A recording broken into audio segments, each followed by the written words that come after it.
Hi, வணக்கம். வாங்க, இன்னைக்கு ஒரு கதை. இது உண்மை போல இருக்கும், ஆனால் நினைவு போல தான் தோன்றும்.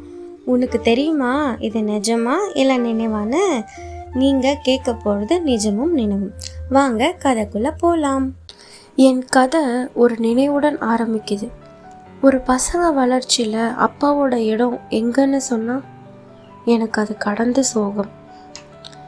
இந்த கதை என்னோட அப்பாவை பற்றி இல்லை, இது அப்பாவே இல்லாமல் வளர்ந்த ஒரு மகனோட உண்மையான போராட்டம். சின்ன வயசு நினைவுகள். எனக்கு அந்த நேரத்தில் ஒரு 4 வயசு தான் இருக்கும். அப்பாவோட முகம், குரல், கையால் கைப்பிடிச்சு நடந்த ஃபீலிங்ஸ் எனக்கு கொஞ்சம் கொஞ்சம் தான் ஞாபகம் இருக்குது. என் அம்மா தான் எல்லாத்துக்கும் பொறுப்பாக இருந்தாங்க. வீட்டில் ஸ்கூல் ஃபீஸ், வேலை, வாழ்க்கை எல்லாத்தையும் சமாளித்தாங்க. ஆனால் அப்பா இருந்திருந்தா நான் இப்படி வளர்ந்துருப்பேனான்னு யோசிக்க என் மனசு குலுங்கிடும். ஒரு நேரத்தில் என் ஃப்ரெண்ட்ஸோட அப்பா ஸ்கூல் ஆனுவல் டேக்கு வந்தார். நான் ஸ்டேஜில் நிற்கும் போது எனக்கு யாரும் இல்லை. அந்த நேரத்தில் என் மனசு ரொம்ப உடைஞ்சி போச்சு. டீனேஜ் வயசில் எனக்கு நிறைய கஷ்டம் இருந்துச்சு. வளர வளர எனக்கு ஒரு ஃபீல் வந்துச்சு, நான் இன்கம்ப்ளீட்னு. அப்பா இருந்தால் நான் இப்படி இருந்திருப்பேனான்னு எனக்குள்ள ஒரு கேள்வி. என் குரலில் ஒரு வருத்தம் இருக்கும். அம்மாவை நான் பார்த்து அப்பா மாதிரி பேச ஸ்டார்ட் பண்ணிட்டேன். அம்மா டயர்டாக ஒர்க் முடிச்சுட்டு இருந்தாலும் நான் கேள்வி கேட்காம இருக்க மாட்டேன். அப்பா எப்படி இருந்தாங்க அம்மான்னு. என் ஃப்ரெண்ட்ஸ் கூட என் அப்பா சொன்னார்னு சொல்லும்போது நான் அவ்வளோதான். வெளியே எவ்வளோ சிரிச்சாலும் உள்ளுக்குள்ளே அழுதுட்டு இருந்தேன். ஒரு நாள் என் அம்மா எனக்கு ஒரு டப்பா கொடுத்தாங்க. அதில் அப்பாவோட கையால் எழுதப்பட்ட ஒரு லெட்ரு இருந்துச்சு. என் பையனை நான் பார்க்கவே முடியல, ஆனால் அவன் ப்ரௌடாக வாழணும் அப்படின்னு. அந்த லைன் நான் படித்தோன்னே குழந்த மாதிரி அழ ஆரம்பிச்சிட்டேன். காலேஜில் ஜாயின் பண்ணும்போது நான் அப்பாவோட பழைய ஃபோட்டோ என் பேக்கெட்டில் வச்சுருந்தேன். எனக்கு அப்போது அப்பாவோட முகம் சரியா எனக்கு ஞாபகம் இல்லை. என்னோடய மனசுக்குள்ளேயே அவர் இப்படி தான் இருப்பாருன்னு நான் எனக்குள்ளே இமேஜின் பண்ணிப்பேன்.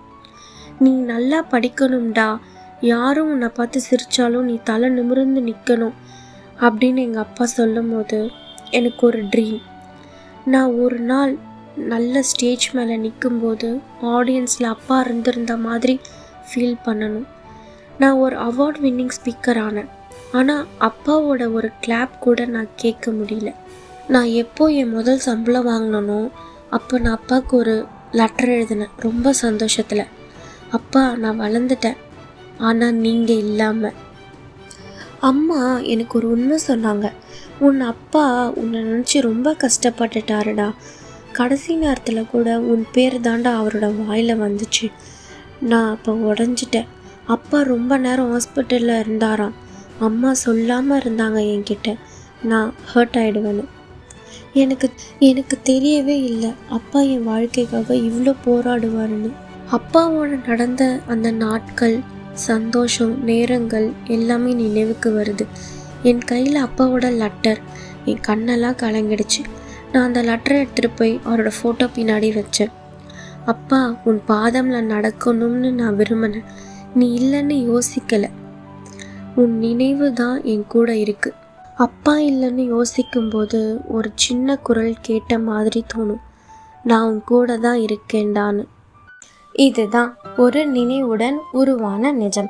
இந்த மாதிரி கதைகளுடன் இனிமேல் சந்திப்போம். இது நிஜமும் நினைவும்.